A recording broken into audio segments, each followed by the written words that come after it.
کیا عالمی طاقتیں ایک بار پھر قادیانی کارڈ کھیلنے کی تیاری کر رہی ہیں؟ حال ہی میں بین الاقوامی میڈیا پر جماعت احمدیہ کے حوالے سے ایسی باتیں سامنے آئی ہیں جنہوں نے ایک نئی بحث چھیڑ دی ہے۔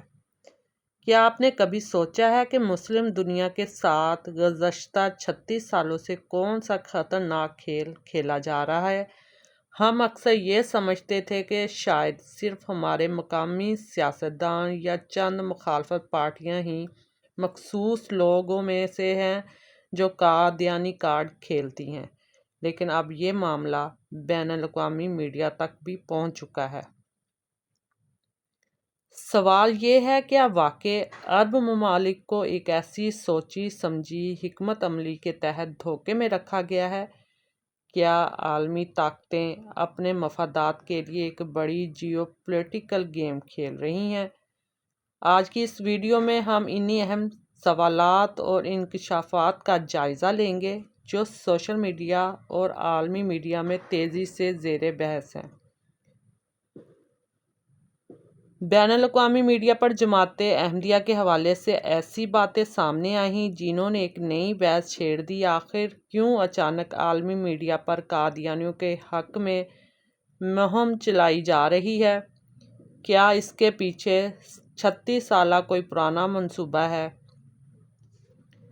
جماعت احمدیہ کے سربراہ حضرت مرزا مسرور احمد اید اللہ تعالیٰ بنصر العزیز کا حالیہ خطبہ، جس کا کلپ بھی میں اس ویڈیو میں شیئر کروں گی، اس میں انہوں نے کئی ایسے اشارے دیے ہیں جنہیں سمجھنا بہت ضروری ہے۔ ایک طرف عرب ممالک کو 36 سالہ تک بے وقوف بنانے کی باتیں ہو رہی ہیں اور دوسری طرف مذہبی کارڈ استعمال کر کے مسلمانوں میں تقسیم پیدا کرنے کی کوششیں بھی کی جا رہی ہیں۔ کیا یہ سب محض اتفاق ہے یا کوئی بڑی جیو پولیٹیکل گیم ہے؟ تاریخ گواہ ہے کہ جب بھی مسلمانوں کو کمزور کرنا ہو، ایسے حساس مذہبی معاملات کو ہوا دی جاتی ہے۔ آج جب فلسطین اور دیگر مسلم ممالک مشکل میں ہیں تو بین الاقوامی میڈیا کا اس ٹاپک کو اٹھانا کئی سوالات کھڑے کرتا ہے۔ ہمیں یہ سوچنا ہوگا کہ یہ قادیانی کارڈ اب کیوں کھیلا جا رہا ہے۔ اب یہ کہتے ہیں یعنی امریکہ اور ساتھی اس کے کہ ہم نے ایران پر اس لیے حملہ کیا کیونکہ اس کا فلاں ارادہ تھا، اگر وہ ایسا کرتا تو یوں ہو جاتا، ایٹم بم بنا لیتا، یہ فلاں ہو جاتا، یعنی صرف ایک تصور پیدا کر کے جنگ شروع کر دی کہ اگر یوں ہوتا تو یہ ہو جاتا۔ یہ تو سراسر زبردستی والی بات ہے۔ اب تو خود ان کے اپنے مغربی تجزیہ نگاروں نے بھی یہ کہنا شروع کر دیا ہے کہ ایران کو تباہ کرنا یا اس سے جنگ کرنا اتنا آسان نہیں ہے جتنا کہ یہ سمجھ رہے تھے۔ ایران ایک بڑا وسیع اور پھیلا ہوا ملک ہے، ان کے پاس کچھ نہ کچھ طاقت ہے اور یہ جنگ لمبی بھی چل سکتی ہے، گو کہ اس کا نقصان پوری دنیا کی معیشت پر ہوگا، لیکن مسلمان دنیا پر اس کا اثر بہت زیادہ ہوگا۔ مگر پھر سب سے بڑی اور افسوسناک بات یہ ہے کہ اس میں مسلمان ہی مسلمان کا خون بہا رہا ہے۔ بہرحال مسلمانوں کو اللہ تعالیٰ کے عذاب سے ڈرنا چاہیے۔ سینکڑوں بچے مار دیے، سینکڑوں معصوم مار دیے۔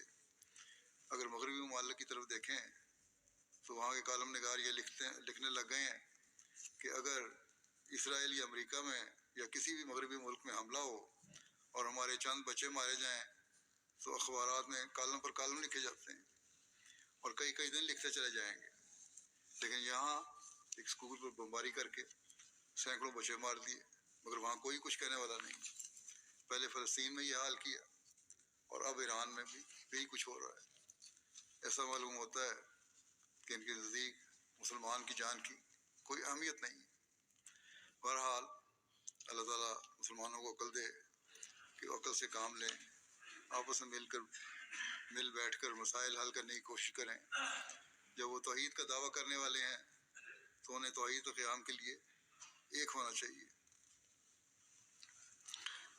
یوں ہی الزام تراشیوں سے جھگڑے بنانے کی ضرورت کوئی نہیں۔ جماعت احمدیہ کے سربراہ حضرت مرزا مسرور احمد اید اللہ تعالیٰ بنصر العزیز نے بھی پہلے بھی اپنے کئی خطبات میں دنیا کو اس خطرناک صورتحال سے آگاہ کرتے رہے ہیں انہوں نے بارہا اس بات پر بھی زور دیا ہے کہ اگر ممالک اپنے مسائل کو طاقت اور جنگ کے ذریعے حل کرنے کی کوشش کریں گے تو اس کے نتائج پوری دنیا کے لیے تباہ کن ثابت ہو سکتے ہیں، اور ان کا کہنا یہ بھی ہے کہ دنیا کے ممالک کو چاہیے کہ وہ باہمی اختلافات کو نفرت اور جنگ کی بجائے حکمت، صبر اور باہمی احترام کے ساتھ حل کریں۔ انہوں نے یہ بھی واضح کیا کہ حقیقی امن اسی وقت قائم ہو سکتا ہے جب طاقتور ممالک انصاف کو ترجیح دیں گے اور کمزور ممالک کے حقوق کا بھی احترام کریں گے۔